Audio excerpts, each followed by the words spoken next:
In St Ives, climate protesters have been demonstrating already today. Devon and Cornwall police say that around 40 groups have confirmed their intention to protest during G7, but a number of others, including the Resist G7 coalition, have said that they will not liaise with the police.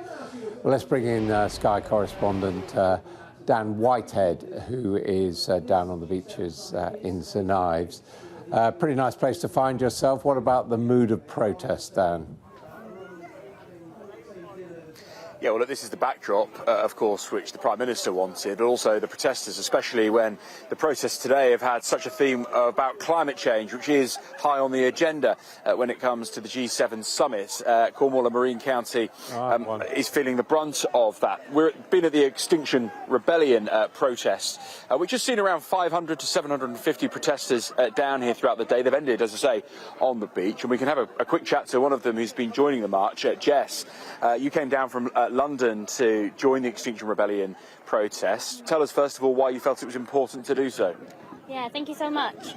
As a young person, I'm 25 years old. I'm genuinely really scared and frightened of what's to come in the future. So I've learned what's happening in climate science. I've learned and I've listened to the scientists and what they're saying. And what they're saying is we are going way beyond the 1.5 degrees of warming, which is a safe level of warming. We're aiming for way above that. We're aiming for way past 2 degrees of warming. And I feel like our leaders, especially the leaders who are here today, so the most powerful leaders in the world, they aren't taking it seriously. All of the commitments are pushing us way beyond that, so they aren't listening and they aren't acting quickly enough. We had the Paris summit. We've got COP26 in November in Glasgow.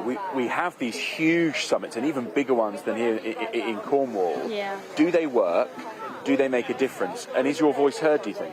I think absolutely they don't work. It's COP26. That means there's been 25 of these before, and yet we're still in 2021 heading literally to our death. I look at what's to come in the future, mass droughts and floods and kind of crop failures and all of these things. It's really easy to list them off as just things which are coming in the future, but actually it's really scary to think about what that looks like and what is actually coming in my lifetime. I'm going to bear witness to so many millions of climate refugees and all of these really sad and things which are going to happen, which are going to cause so much suffering. And I just can't stand by as a young person and watch that happen. I need to be here to shout and to stress how important it is that we actually do something about it. There's so many people already suffering right now. In Bangladesh, it's the first place which is going to be flooded in the near future.